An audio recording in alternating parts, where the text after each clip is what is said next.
In this section, we explore the aggregation framework.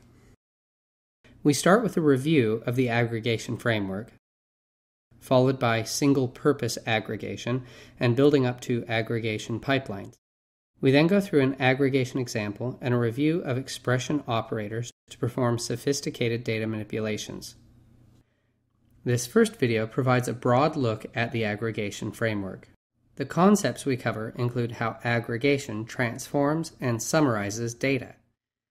Aggregation can be run in real time for some use cases and cached for others. We look closer at the aggregation modalities. Single-purpose aggregations are the first type. These are the most simple and are used frequently enough that they have individual implementations in MongoDB. They include count, distinct, and group. For more complex aggregations, MongoDB accommodates pipelines. These are run against a single collection and may include any number of stages. MapReduce, which was covered in Section 4, is another type of aggregation which can span multiple collections, accommodates sharded data, and provides the most flexibility. It's important to know which type of aggregation best fits a given use case. This table provides guidance when making that decision. In terms of complexity, single-purpose aggregation is the most simple. MapReduce is the most complex, with aggregation pipelines somewhere in between. In terms of speed, the single-purpose aggregation functions are specially optimized and run very fast.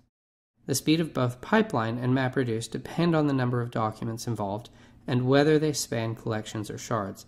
This could be very fast for small collections and slow for large data sets that span collections or shards.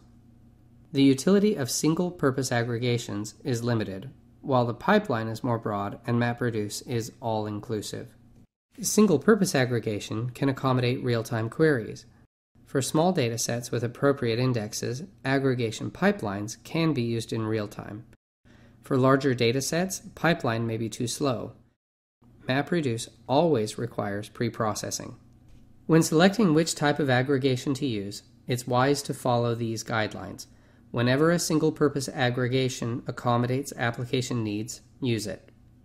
If more complicated transformations are needed, try aggregation pipeline first. If direct programmatic manipulation is required or data spans collections or shards, use MapReduce. In this video, we learned that aggregation is a tool used to transform and summarize data. Some forms of aggregation can be used in real time or cached, while others require pre-processing.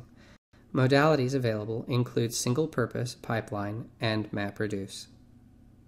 In the next video, we cover single-purpose aggregation.